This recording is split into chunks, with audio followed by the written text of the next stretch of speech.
Doutor, primeiramente, o que é a agricultura regenerativa? De uma maneira geral, eu poderia explicar que a agricultura regenerativa é você ser o mais eficiente possível com o menor impacto ambiental. Assista agora a Força do Agro com Joyce Mafezoli. Você que nos acompanha pela Oeste, canais parceiros, seja muito bem-vindo à Força do Agro, Brasil que dá certo. Agricultores do mundo todo aí se uniram e emitiram uma declaração sobre a agricultura generativa. Dr. Antônio Cabreira é médico veterinário, foi ministro da Agricultura durante o governo Collor e secretário da Agricultura durante o governo de Mário Covas, em São Paulo. É conselheiro do COSAG, Conselho Superior do Agronegócio da Fiesp. É sempre um prazer recebê-lo, doutor. Prazer muito grande estar aqui com vocês e sempre falando do nosso agronegócio. O tema é abordado em congressos, eventos, virou a palavra da moda, agricultura regenerativa. O mundo todo está falando, no entanto, são especialistas, professores, pesquisadores, mas sem a presença dos protagonistas, os produtores rurais, que geralmente é o que acontece, né? Todo mundo discute o setor, mas o produtor fica de fora. Por isso, um grupo de produtores de todos os continentes se reuniu e emitiu uma declaração sobre o tema. Doutor, primeiramente, o que é a agricultura regenerativa? É uma boa pergunta, Joyce, porque talvez isso seja a expressão da moda, é o que mais tem se falado. Então, o Global Farmers Network, que é uma organização global dos agricultores, hoje você tem mais de 90 países, eles resolveram se unir e pegarem praticamente um agricultor de cada continente, um agricultor da Ásia, um agricultor da África, da Oceania, da América, e trazer essa definição. Porque é aquilo que eu estava dizendo, você não pode querer explicar poesia sem falar com o poeta. E você não pode falar sobre agricultura regenerativa sem ouvir a principal voz do campo, que é o homem do campo, que é o agricultor. Então, a agricultura regenerativa, hoje você encontra várias definições, algumas delas às vezes até contraditórias. Mas, de uma maneira geral, eu poderia explicar que a agricultura regenerativa é você ser o mais eficiente possível com o menor impacto ambiental. Claro que a gente pode estender essa declaração, mas a gente tem que trabalhar dentro esse conceito. Ser o mais eficiente possível. O que significa? Nós temos que cada vez mais produzir mais comida por hectares do que ter que utilizar mais hectares para produzir comida. Então esse é o ponto principal dessa chave. E essa eficiência, ela é importantíssima que ela ocorra dentro de um quadro com o menor impacto ambiental. Então aí você tem uma série de técnicas, aí é importante a gente já diferenciar, Joyce, que agricultura regenerativa não é apenas agricultura de baixo carbono, não é agricultura orgânica, esses são segmentos do campo, mas a agricultura regenerativa ela está dentro dessa grande definição, o mais eficiente possível. Aquilo que eu consigo produzir de mais carne, de mais proteína animal de uma maneira geral, ou de mais proteína vegetal, utilizando a menor quantidade possível de recursos naturais. Então é dentro desse escopo que nós emitimos a declaração de agricultores de todo o mundo. E é algo que vai ao encontro da segurança alimentar, né, doutor? Se a gente está produzindo mais, sempre com mais qualidade, porque o consumidor está cada vez mais exigente e, ao mesmo tempo, o mundo precisa de mais alimento, precisa produzir cada vez mais porque a população está aumentando. Isso é muito importante o que você colocou sobre essa questão da segurança alimentar. Hoje, de uma maneira geral, Joyce, 80% dos países do globo, eles são importadores líquidos de alimentos, ou seja, são países que não conseguem produzir a sua própria comida. Então, o Brasil produzir a sua própria comida já é um grande privilégio, mas mais do que isso, o Brasil hoje ele manda mais de 1 bilhão de toneladas de alimentos para fora. A gente tem que levar em conta nesse cenário da declaração da agricultura regenerativa, porque você tem um mundo de imensa quantidade de países que não são autossuficientes. Esses países eles não apenas querem a sua comida, mas querem ela de uma forma autossustentável, que tenha uma sustentabilidade.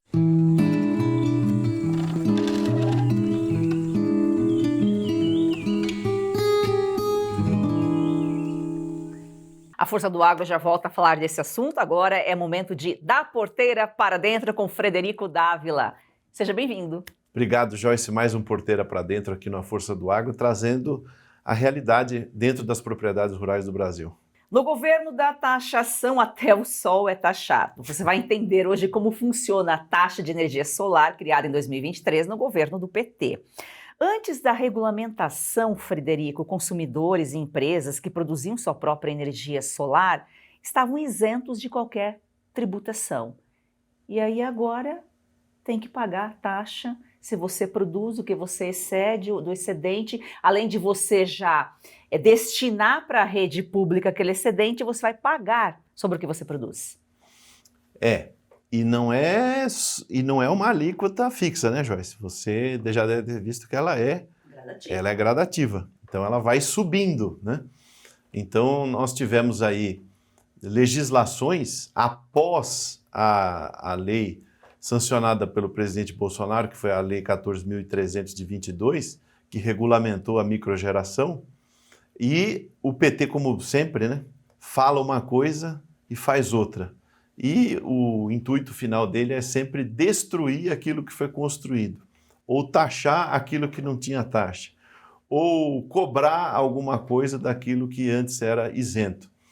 Então agora nós temos a instrução normativa da ANEEL, a 1059 de 23, que ela praticamente impede o microgerador, ou seja, aquela pessoa que investiu em microgeração, seja ela para consumo próprio ou para, enfim, consumo distribuído dentro das atividades que ela pratica, que diz o seguinte, essa instrução normativa.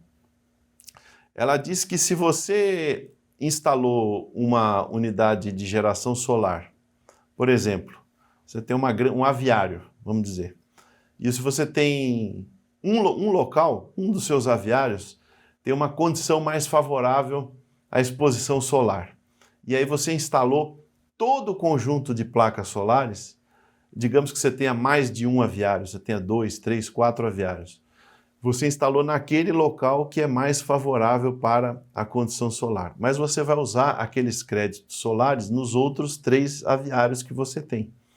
Então você podia gerar aqui e usar os créditos nos outros 2, 3, 4 que você tinha fora, ou não aquele que está amarrado diretamente na geração. O que a instrução normativa diz?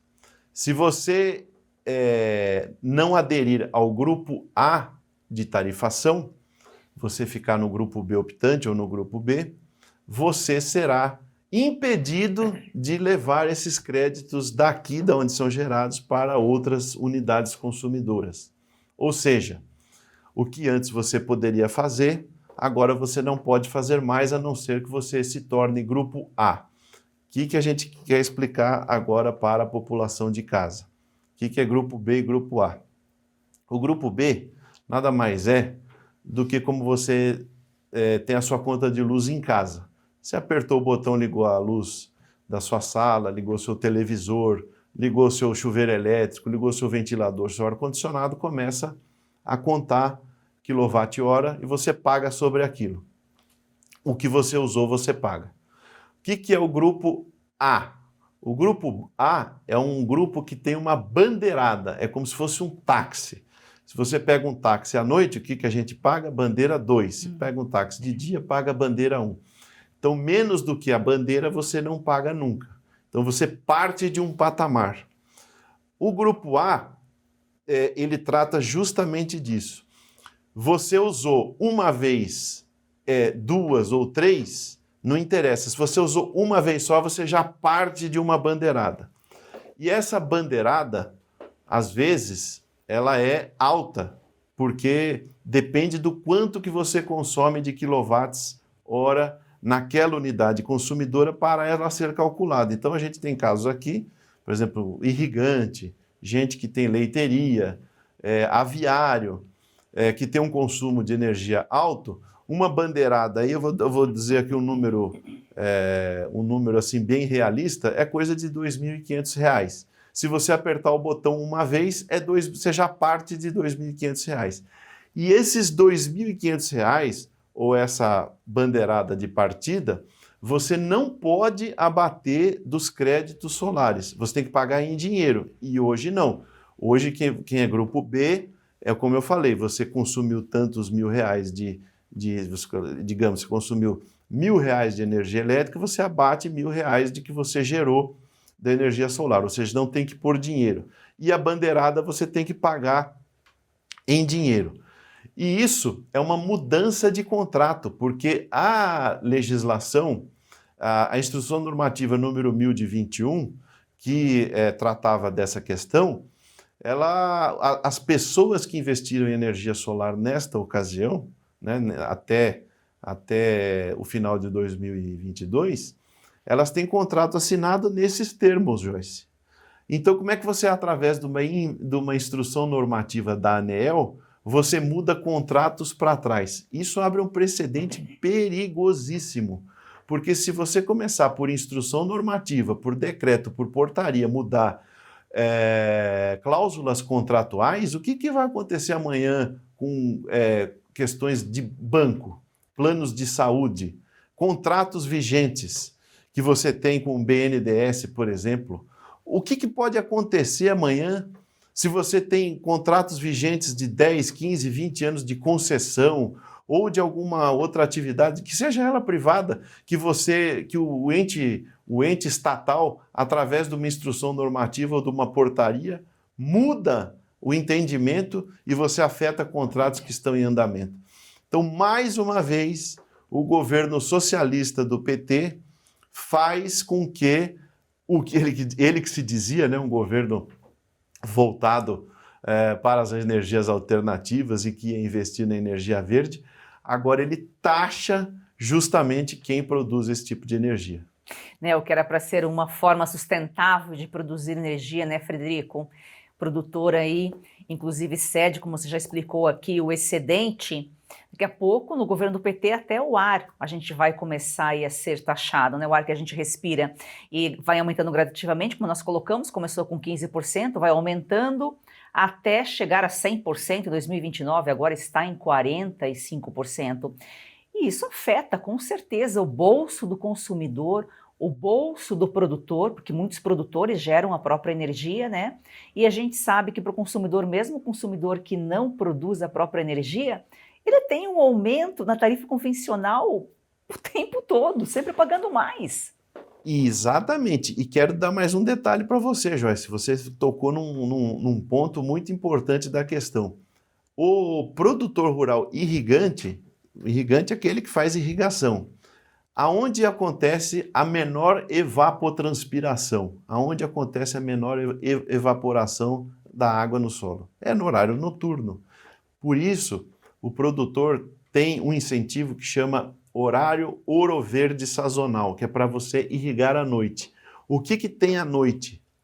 Excedente de geração de energia, porque as turbinas lá em Itaipu, em Tucuruí e nos demais PCHs ou grandes hidrelétricas do Brasil, elas não desligam à noite porque as pessoas não estão consumindo, elas continuam ligadas. E esse excedente de energia que é gerado fica na rede, se ele não for usado, ele é perdido. Então, justamente, você tem esse incentivo de usar essa energia à noite para que você consuma essa energia num horário que ela é excedente, ela não vai faltar durante o dia para as indústrias, para o comércio, para as pessoas que estão no horário comercial ou em casa usando aquela energia, e essa energia do horário ouro verde sazonal, do horário noturno, é das 21 às 5 horas da manhã, ela fica disponível para o produtor com descontos que chegam até a 70%. Mas, diante disso que eu acabei de explicar aqui, da tarifação, você mudando da tarifa B para a tarifa A, você não pode abater créditos de geração solar dessa bandeirada. Então, o que adianta você ficar com um estoque enorme de geração de energia solar e não poder usar? Para você ter uma ideia, hoje, da forma que está construída essa instrução normativa, você só pode abater os créditos solares daquela unidade geradora. Ou seja, se você tem lá um transformador, um padrão de energia e um relógio de medição, você só pode abater a energia dos créditos solares das placas que são conectadas àquela unidade consumidora. Você não pode pegar daqui e levar para lá. Isso é para obrigar o gerador, o microgerador, a ir para o grupo A e ser obrigado a pagar a bandeirada. Agora, a Polícia Federal descobriu o escândalo do INSS aí, que 90 bilhões de reais. Tá de parabéns à Polícia Federal. Agora, a Polícia Federal também podia descobrir como é que tem diretor da ANEEL e algumas outras agências reguladoras morando em mansões em Brasília de 10 milhões de reais com contra-cheque de 10 mil reais. A gente tem que começar a entender como é que essas pessoas conseguem ter esse padrão de vida. Será que tem pai rico, mãe rica, receber uma herança grande da titia, do vovô? Ou será que está acontecendo alguma coisa via distribuidoras, né? Via interessados que chegam a oferecer vantagens, quem sabe, que essas pessoas acabam tendo um nível de vida tão discrepante daquilo que eles recebem no contra-cheque, né, Joyce? Então tem que ser explicado. Agora, o que nós não podemos permitir, Joyce, é que você tenha um investimento jogado no lixo, por causa de ingerência do Partido dos Trabalhadores, do PT e de toda essa estrutura que está em Brasília hoje, pronta para taxar e para imprimir toda a sorte de impostos sobre as costas do trabalhador brasileiro e do produtor rural brasileiro. E o investimento em energia solar é alto, diga-se de passagem, né, Frederico? No governo da desconstrução, economia verde, aí é só mais uma narrativa. Obrigada pela sua participação aqui, pelas informações, sempre trazendo aí para quem está em casa a dura realidade do produtor. Continue nos seguindo aqui na Força do Agro, no Porteira para Dentro, para entender a vida e o dia a dia do produtor rural brasileiro.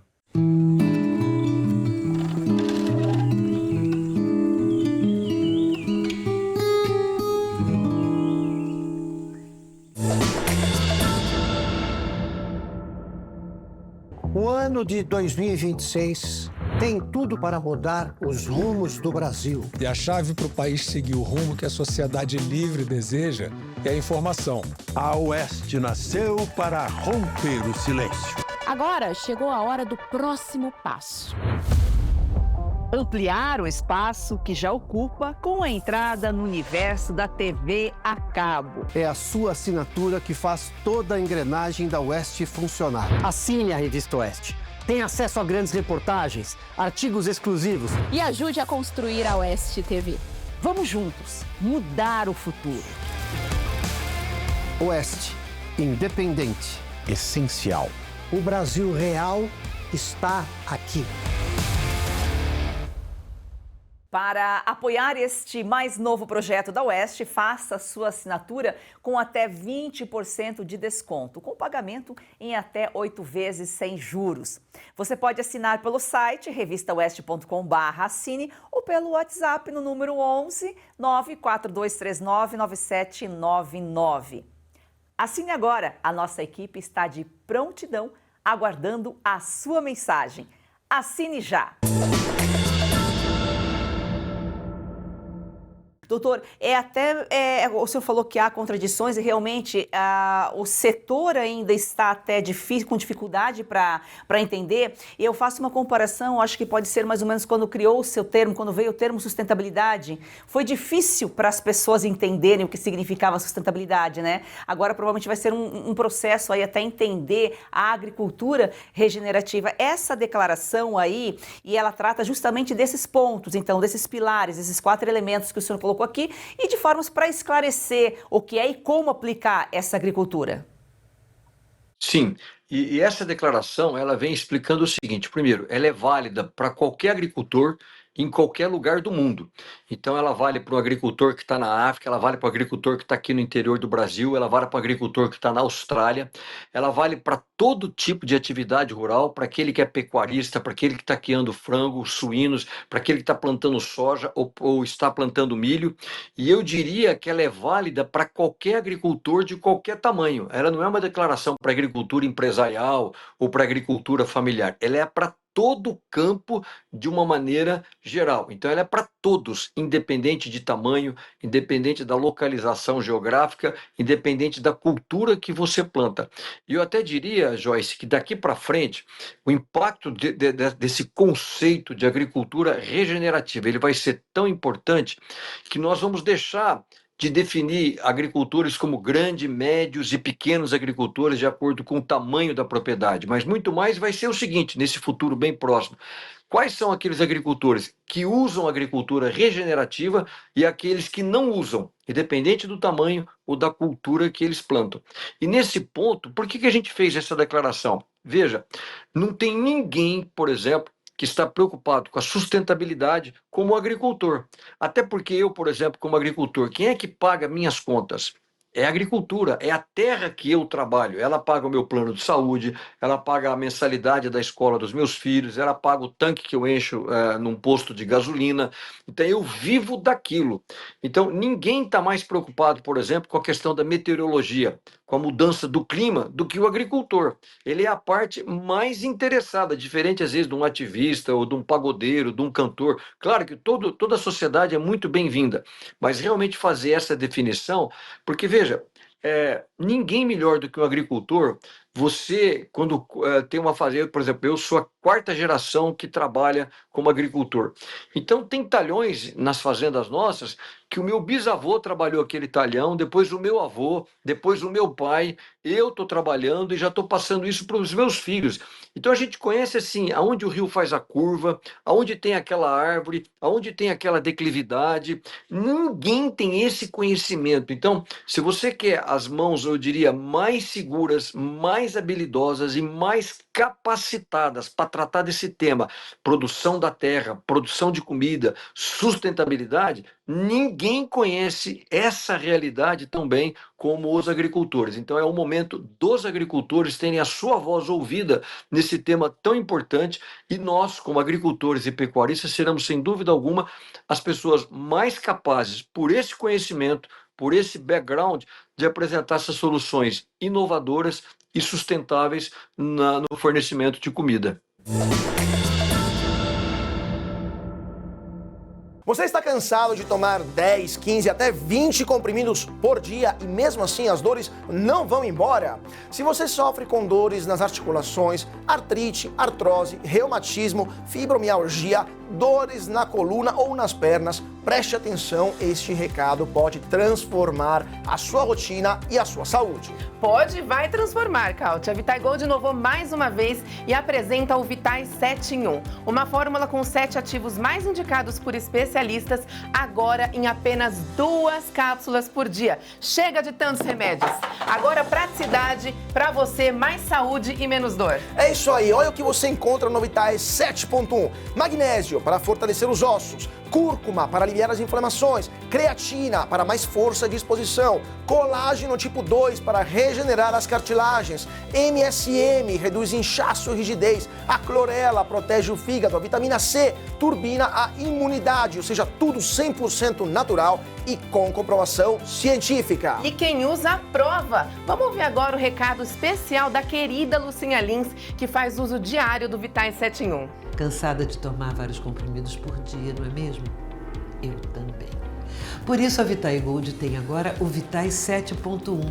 São os 7 principais ativos para cuidar da sua saúde e ajudar você que sofre com dores nas articulações, artrite, artrose, reumatismo, fibromialgia. A Vitai Gold desenvolveu um creme de massagem e vai mandar aí para você de presente. Lucinha falou tudo. O Vitais 71 mudou a vida dela e agora pode mudar a sua. Ligue agora para o 0800 291 2200 e aproveita a oferta exclusiva. 70% de desconto para os 100 primeiros. Tem que ligar agora, porque além dos 70%, você vai levar de presente o nosso relógio inteligente e ainda o nosso gel Santa Maria, creme para dores localizadas. Doutor, então o senhor já falou que aqui é viável em diferentes escalas de produção, aplica-se a diversas culturas. O senhor falou no início da nossa conversa que vai ser, não é o pequeno ou grande, é a agricultura regenerativa, é quem pratica e quem não pratica. O plantio direto, então, é um dos principais exemplos. O agro, pelo menos o brasileiro, já vem praticando alguns modelos de agricultura regenerativa, então, né? Sim, sim, sim. Talvez hoje o país que esteja mais avançado no que nós podemos chamar dessa agricultura regenerativa, repetindo, produzir mais, da maneira mais eficiente, com o menor impacto ambiental, tenha sido o Brasil. O uso de bioinsumos, o Brasil hoje é o país que tem o maior índice de utilização de bioinsumos. Até agora, a nossa pesquisadora, a doutora Mariângela, ela acabou de ganhar o World Food Prize, que é, vamos dizer, como se chama aí, o prêmio Nobel da agricultura, em razão desse programa, que é a utilização da fixação do nitrogênio no solo, é um bioinsumo. Eu não estou fazendo uma fertilização química, uma adubação química, eu estou usando um produto natural. Isso é muito comum. Isso é uma coisa que a gente faz como agricultores no plantio de soja, e às vezes a gente nem dá mais valor nisso. Ficou tão rotineiro para a gente, mas quando você tem um agricultor de fora, ele vê isso e fala, opa, peraí, puxa, você faz uma fixação do nitrogênio no solo sem utilizar adubo químico. É isso que a gente faz, e estamos fazendo há muitos anos no plantio de soja. Então, essas coisas que eu acho que a gente tem que divulgar.